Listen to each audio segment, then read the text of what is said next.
وقت وقت اور وقت کی بے رحمی ہر شے کو اس طرح غیر محسوس انداز سے تہ و بالا کرتی ہے کہ اگر وقت پر اس بات کا ادراک نہ ہو تو پھر وقت اور زمانے کی گرد میں ہر شے کے نقوش مٹتے چلے جاتے ہیں، جن کو پھر سے سنوارنا، بنانا، نکھارنا آسان نہیں ہوتا۔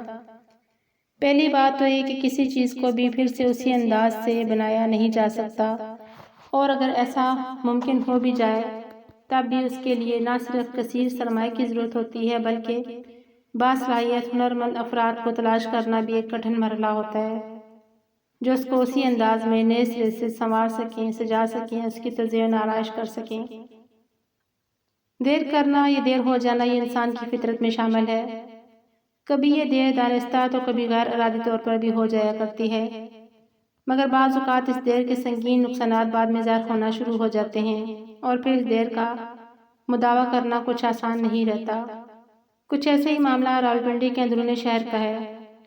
راولپنڈی شہر میرا خوبصورت شہر، میری جڑیں جس کے ساتھ پیوستہ ہیں، میرے خمیر کو اسی مٹی سے گوندھ کر بنایا گیا ہے۔ یہ خوبصورت شہر تاریخی اور ثقافتی اعتبار سے اپنی ایک پہچان، اپنا مقام رکھتا ہے۔ صدیوں پرانے اس شہر میں کتنی ہی تہذیبیں، ثقافتیں اپنے عروج کی شان و شوکت دکھا کر تہ و بالا ہو چکی ہیں، مگر اس کے باوجود آج بھی اس شہر میں قدیم ثقافتوں کی اپنی قسمت سے شکوہ کناہ آثار مخدوش حالات کا شکار عمارتوں کی شکل میں موجود ہیں، جو اپنی جوانی کے جوبن کے جلوے بخیر کر اب بڑھاپے کی دہلیز پر کھڑی ہیں۔ ان کے ظاہری خط و خال پر، ان کے حسن پر جھریوں کی واضح اور گہری دراڑیں آج ان کے دکھ کی کرب کی داستان بیان کرتی نظر آتی ہیں، جو وقت کے بے حسی کے ہاتھوں تیزی کے ساتھ اپنے زوال کی جانب محو پرواز ہیں۔ اگر اس پرواز کو روک کر ان کو سہارنے کی کوشش نہ کی گئی تو یہ پھر کل قصہ پرینہ بن جائیں گی۔ راولپنڈی شہر اور گردنواں کے دیہات تاریخی ورثے سے مالا مال ہے، لیکن محکمہ آثار قدیمہ اور متعلقہ اداروں کی بے حسی کی وجہ سے ہمارا یہ قیمتی اثاثہ ضائع ہو رہا ہے۔ شیخ رشید کی لال حویلی، پرانا قلعہ، باغ سردارہ اور راجہ سجان سنگھ کی حویلی کے علاوہ شہر کے اندر سینکڑوں سال پرانی عمارتیں اس شہر کی عظمت کا منہ بولتا ثبوت ہیں۔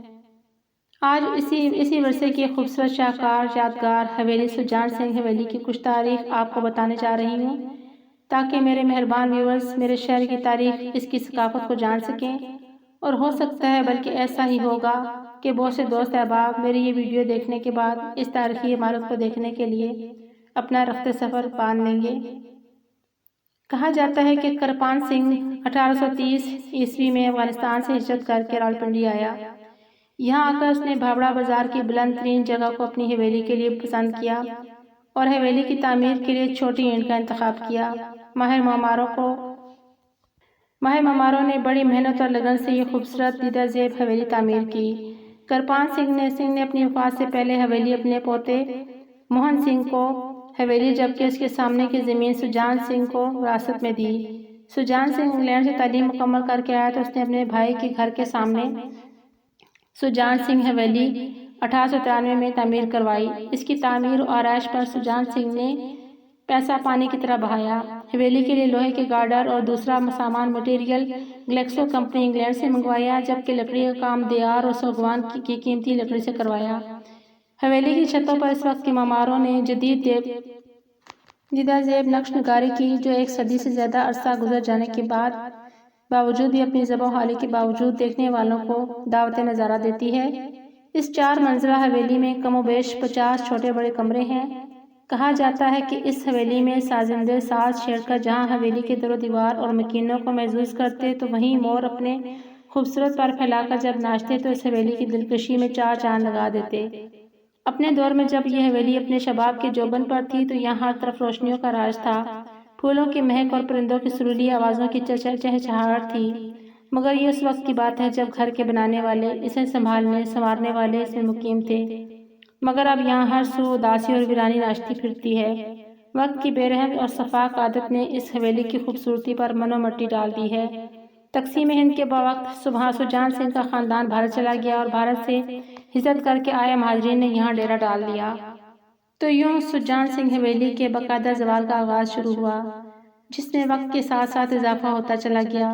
یوں اپنے دور کی ہر آنکھ کو دعوت نظارہ دیتی حویلی آج اپنی بے قدری پر ماتم کرتی نظر آتی ہے۔ بنانے والوں نے پلٹ کر خبر نہ لی اور آنے والوں نے اس کی قدر نہ کی۔ یوں یہ حسن کا شاہکار زوال پذیر ہونے لگا۔ آنے والے آ کے رکے اور چال دیے۔ کسی نے بھی یہ ضرورت محسوس نہ کی کہ اس کی اکھڑتی اینٹوں کو پھر سے اس کی مناسب جگہ پر نصب کریں۔ سجان سنگھ کا خاندان بھارت جانے کے بعد یہ حویلی مختلف اداروں کو منتقل ہوتی رہی، لیکن اس کی مرمت اور دیکھ بھال میں پر کوئی خاص توجہ نہ دی گئی، جس کی وجہ سے یہ کھنڈر بندی چلی گئی۔ اگر اس شاہکار کی قدر کی جاتی تو آج اس کا یہ حال نہ ہوتا، یہ تاریخی ورثہ یوں بربادی کی طرف گامزن نہ ہوتا۔ یہ حویلی فاطمہ جناح یونیورسٹی کی ملکیت ہے اور آج کل نیشنل کالج آف آرٹس کے فیلڈ کالج کے طور پر استعمال ہو رہی ہے۔ ضرورت اس امر کی ہے راجہ سجان سنگھ کی اس تاریخی شاہکار حویلی کو مزید خراب ہونے سے بچایا جائے اور اس کی ازسر نو بحالی کے لیے ہر ممکن کوشش کی جائے اور اس کے تمام وسائل بروئے کار لائے جائیں، اور یہ اسی صورت میں ممکن ہے کہ محکمہ آثار قدیمہ اور متعلقہ ادارے فوری طور پر اس کی مرمت اور دیکھ بھال پر توجہ دیں تاکہ راولپنڈی شہر کی اس عظیم ثقافت کو مٹنے سے بچایا جا سکے۔ میری یہ تحریر تجزیہ آپ کو کیسا لگا؟ اپنا فیڈ بیک ضرور دیجیے گا۔ اگر آپ نے ابھی تک میرا چینل سبسکرائب نہیں کیا تو چینل سبسکرائب کر لیں تاکہ آنے والی مزید اچھی ویڈیوز کی آپ کو اپڈیٹ ملتی رہے۔ چینل دیکھنے کے لیے آپ کا بہت شکریہ۔